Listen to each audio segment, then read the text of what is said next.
Hello friends, welcome to my channel mathematics GK GS में आपका स्वागत है। मैं हूं एसके यादव। तो फ्रेंड्स, पहले टॉपिक की तरह आज भी आप लोगों के लिए लाए हैं बायोलॉजी का महत्वपूर्ण टॉपिक, मजेदार टॉपिक जिसका नाम है मनुष्य का पाचन तंत्र, जिसे हर इंसान को पढ़ना चाहिए, जो कि एग्जाम से रिलेटेड तो है ही, ये जिंदगी से रिलेटेड भी है। इसलिए इस टॉपिक को हर इंसान को पढ़ना चाहिए। तो इस वीडियो को देखने से पहले मेरे चैनल को सब्सक्राइब नहीं किए हैं तो प्लीज़ कर दें मेरे चैनल को सब्सक्राइब। अगर पहले से किए हैं तो आपको बहुत बहुत धन्यवाद। तो चलते हैं अपने वीडियो की ओर। पेज 1, मनुष्य का पाचन तंत्र।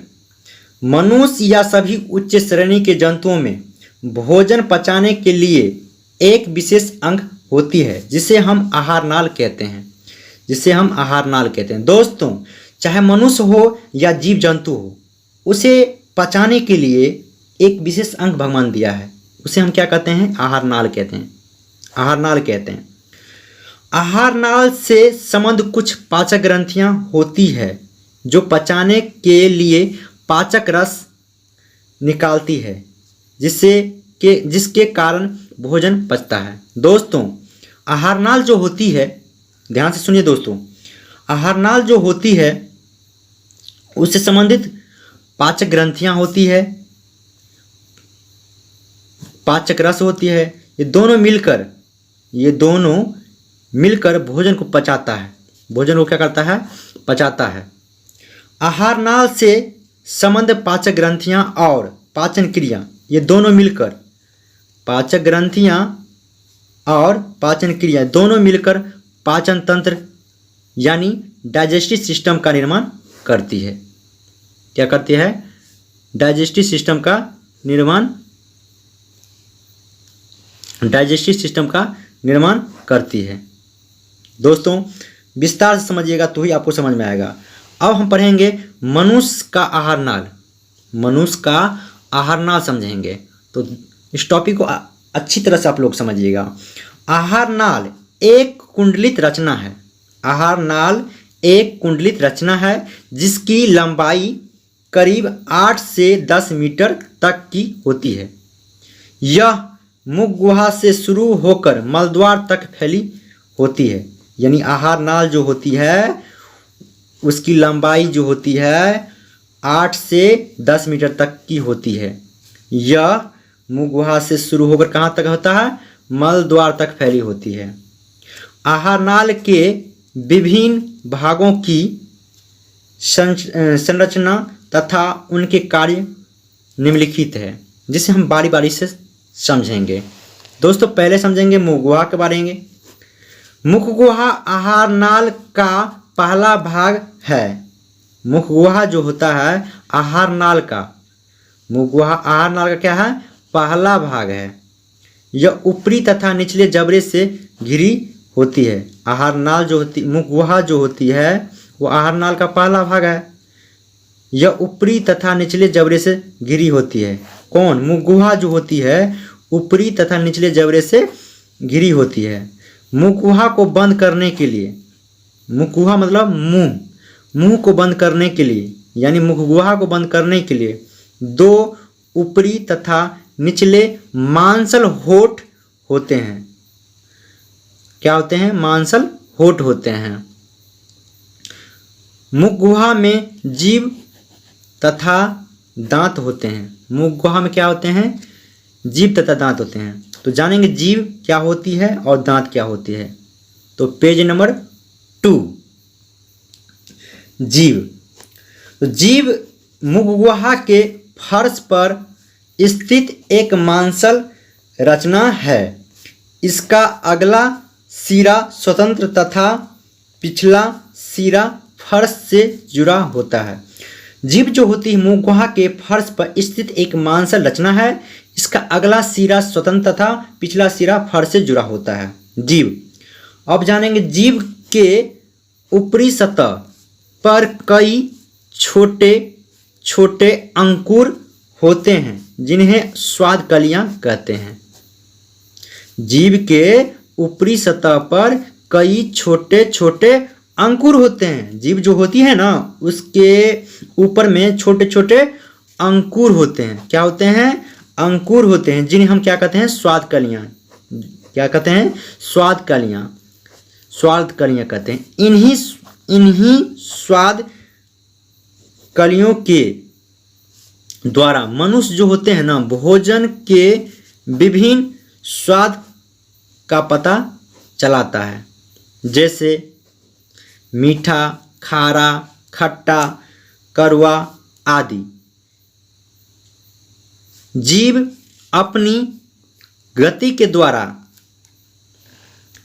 निगलने में मदद करता है। जीव जो होता है अपनी गति के द्वारा क्या करता है, निगलने में यानी गिलने में हमको मदद करता है। अब पढ़ेंगे दांत क्या होती है। अब पढ़ेंगे हम दांत क्या होती है। तो दांत जो होती है, मुख गुहा के ऊपरी तथा निचले जबड़े पर दांत व्यवस्थित होते हैं।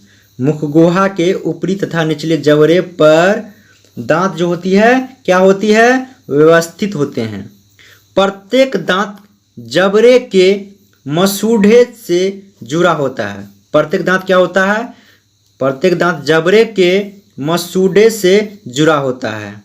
दांत का वह भाग जो मसूड़े में धंसा होता है उसे जड़ कहते हैं, यानी रूट कहते हैं। क्या कहते हैं, रूट कहते हैं। फिर से सुनिए, दांत का वह भाग जो मसूड़े में धंसा होता है, जो धंसा रहता है उसे जड़ कहते हैं, तथा वह भाग जो मसूड़े के ऊपर निकला होता है उसे सिर या शिखर कहते हैं। फिर सुनिए, जो धंसा होता है उसे जड़ कहते हैं, जो ऊपर की ओर रहता है, ऊपर निकला रहता है उसे हम सिर या शिखर कहते हैं। अब आगे जानकारी लेंगे दांत के बारे में। प्रत्येक दांत के भीतर एक मज्जा गुहा होती है। प्रत्येक दांत के भीतर एक मज्जा गुहा होती है। इसके ऊपर दंत अस्थि या डेंटाइन होती है। इसके ऊपर में क्या होता है, डेंटाइन होती है जो चमकता है, जो दांत का अधिकांश भाग तैयार करती है। डेंटाइन का काम होती है कि अधिकांश भाग को, दांत जो होती है ना उसका अधिकांश भाग को क्या करना, तैयार करना। यह हड्डी से अधिक कड़ी होती है। ये डेंटाइन जो होती है यह हड्डी से क्या होता है, अधिक कड़ी होती है। ये जो होता है पीले रंग की होती है। ये क्या होती है, पीले रंग की होती है। डेंटाइन के ऊपर इनामेल की एक कड़ी परत होती है। डेंटाइल जो होती है इसके ऊपर में क्या होता है, इनामेल की एक कड़ी परत होती है। क्या होती है, कड़ी परत होती है, जो दांत को क्या करता है, सुरक्षा देती है। तो जो दांत को क्या करती है, सुरक्षा देती है। Page number 3। दांत का काम क्या है, दांत क्या है, दांत का क्या काम है। तो भोजन को काटना तथा चबाना, यही दांत का काम है।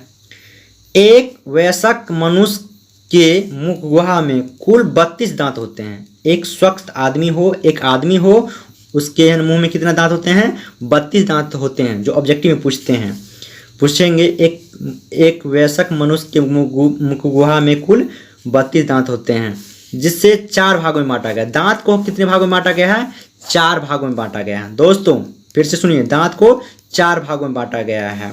पहला कतरनक, जिसको इंग्लिश में इंसाइजर कहते हैं। दूसरा भेदक, जिसको इंग्लिश में केनाइन कहते हैं। तीसरा अग्रचवर्णक, जिसको इंग्लिश में प्रीमोलर कहते हैं। चौथा चवर्णक, जिसे मोलर कहते हैं। दोस्तों कुछ चित्र देख लेते हैं मनुष्य का आहार नाल का। तो ये जो है मुख गुहा है। ये क्या है, मुख गुहा है। ये जो है ये लार ग्रंथि है। ये जो है ये ट्रेकिया है। ये क्या है, ट्रेकिया है। और ये जो देख रहे हैं ये क्या है, ग्रास नली है। ये क्या है, ग्रास नली है। ये आप जो देख रहे हैं ये जो देख रहे हैं ये है डायफ्राम। क्या है, डायफ्राम। और ये जो देख रहे हैं ये काला वाला भाग जो देख रहे हैं ये यकृत है, जिसको जिगर कहते हैं। और ये छोटा वाला काला भाग जो है ये प्लीहा है।